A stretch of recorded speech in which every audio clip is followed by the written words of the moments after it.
नमस्ते। कभी सोचा है कि जब हम कीबोर्ड पर कुछ टाइप करते हैं तो कंप्यूटर उसे असल में समझता कैसे है? भाई वो हमारी आपकी भाषा तो है नहीं। तो आज चलिए कंप्यूटर की इसी सीक्रेट लैंग्वेज के राज खोलते हैं और पता लगाते हैं कि वो आखिर गिनती कैसे करते हैं। तो यही सबसे बड़ा सवाल है ना? कि कंप्यूटर कौन सी भाषा बोलते हैं। हम तो टाइप करते हैं, क्लिक करते हैं, लेकिन मशीन के अंदर हर कमांड, हर एक एक्शन एक बहुत ही सिंपल लेकिन पावरफुल कोड में बदल जाता है। तो चलिए आज इसी कोड को डिकोड करते हैं। अच्छा, किसी भी भाषा को समझने के लिए सबसे पहले क्या जरूरी है? उसकी वर्णमाला, राइट? कंप्यूटर की दुनिया में यही वर्णमाला है नंबर सिस्टम या संख्या प्रणाली। इसे बिल्कुल एक भाषा की तरह ही समझिए। जैसे हमारी हिंदी में क ख ग हैं, वैसे ही हर नंबर सिस्टम के अपने अक्षर और अपने नियम होते हैं। ये बस गिनती करने का एक अलग तरीका है और कुछ नहीं। तो कंप्यूटर की दुनिया में सीधे कूदने से पहले क्यों ना अपनी दुनिया से शुरुआत करें। हम रोजमर्रा में जिस गिनती के सिस्टम का इस्तेमाल करते हैं ना, उसे समझना ही कंप्यूटर की भाषा को समझने की पहली चाबी है। ये नंबर 10, यही सब कुछ की नींव है। हमारी पूरी गणित की दुनिया, पता है, बस इसी एक आइडिया पर बनी है कि हम चीजों को 10 के ग्रुप्स में गिनते हैं, और बस इसीलिए इसे बेस 10 या डेसिमल सिस्टम कहा जाता है। और मजे की बात तो ये है कि हम ये सब बिना सोचे समझे करते हैं। जरा 153 नंबर को देखिए। इसमें जो 3 है वो तो सिर्फ 3 है, लेकिन 5 वो सिर्फ 5 नहीं है, वो 50 है। और 1 वो असल में 100 है। देखा, डिजिट्स तो वही हैं, पर उनकी जगह उनकी वैल्यू बदल देती है। इसी को कहते हैं प्लेस वैल्यू का जादू। और ये कॉन्सेप्ट कंप्यूटर की भाषा समझने के लिए सुपर जरूरी है। ठीक है, तो अब जब हम अपने भाषा समझ गए हैं, चलिए उस भाषा की तरफ बढ़ते हैं जो हर स्मार्टफोन, लैपटॉप और डिजिटल घड़ी को पावर देती है। ये है कंप्यूटर की अपनी मदर टंग, बाइनरी। और यहीं पर है सबसे बड़ा फर्क।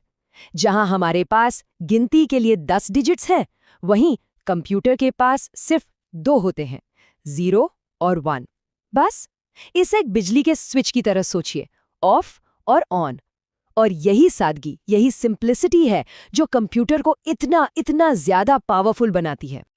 तो जैसे हमारी दुनिया 10 के आसपास घूमती है, वैसे ही कंप्यूटर की पूरी दुनिया इस नंबर 2 के आसपास घूमती है। हर कैलकुलेशन, हर फोटो, हर वीडियो, सब कुछ सिर्फ इन्हीं 2 डिजिट्स का इस्तेमाल करके होता है। कमाल है ना? देखिए, ये सिर्फ एक भाषा नहीं है, ये है मशीन लैंग्वेज। इसका मतलब क्या है?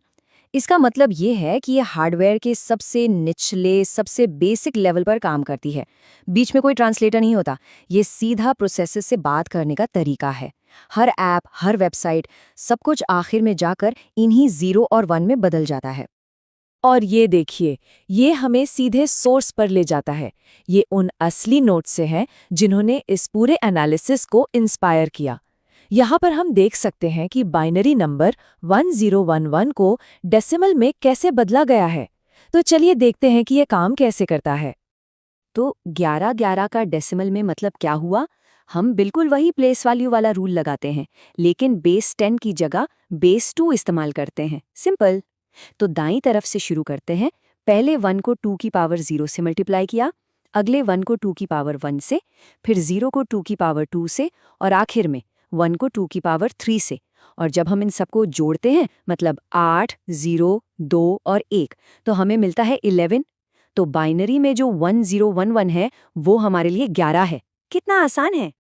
लेकिन एक मिनट, अगर कंप्यूटर सिर्फ बाइनरी ही समझते हैं, तो फिर ये ऑक्टल और हेक्साडेसिमल जैसे दूसरे सिस्टम्स की जरूरत ही क्यों पड़ी? जवाब थोड़ा हैरान करने वाला है। पता है, ये सिस्टम्स कंप्यूटर के लिए हैं ही नहीं, ये हम इंसानों के लिए हैं।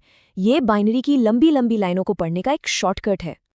यहाँ इनके बीच का रिश्ता साफ दिखता है। बाइनरी है बेस 2, ऑक्टल है बेस 8 जो कि 2 की पावर 3 होता है, और हेक्साडेसिमल है बेस 16 जो 2 की पावर 4 है। ये जो मैथ्स का कनेक्शन है ना, इसी की वजह से प्रोग्रामर्स बाइनरी कोड के बड़े बड़े चंक्स को फटाफट ऑक्टल या हेक्साडेसिमल में बदल पाते हैं। इससे उनका काम बहुत बहुत आसान हो जाता है। ऑक्टल सिस्टम तो बहुत ही सीधा साधा है। इसका बेस है 8, मतलब इसमें 0 से लेकर 7 तक कुल 8 डिजिट्स इस्तेमाल होते हैं। याद रखिए, इसमें 8 और 9 होते ही नहीं। और अब कुछ और भी मजेदार। एक ऐसा नंबर सिस्टम जिसमें गिनती करने के लिए लेटर्स का भी इस्तेमाल होता है। हाँ, सही सुना, ये है हेक्साडेसिमल। इसका बेस है 16, मतलब गिनती के लिए हमें 16 अलग अलग सिंबल चाहिए, लेकिन हमारे पास तो 0 से 9 तक सिर्फ 10 ही डिजिट हैं, तो बाकी के 6 सिंबल कहाँ से आएंगे? जवाब छिपा है लेटर्स में। और यहीं पर लेटर्स की एंट्री होती है। 9 के बाद हम 10 के लिए ए लिखते हैं, 11 के लिए बी और इसी तरह 15 तक पहुंचने के लिए एफ का इस्तेमाल करते हैं। अगर कभी वेब डिज़ाइन में कलर कोड्स देखे हैं, जैसे किसी चमकीले लाल रंग के लिए #FF0000, तो इसका मतलब हेक्साडेसिमल को एक्शन में देखा जा चुका है। ये असल में रंगों की मात्रा बताने का एक बहुत ही छोटा और आसान तरीका है। तो चलिए अब सारी बातों को एक साथ जोड़ते हैं। हमारे पास बाइनरी है, ऑक्टल है और हेक्साडेसिमल भी है।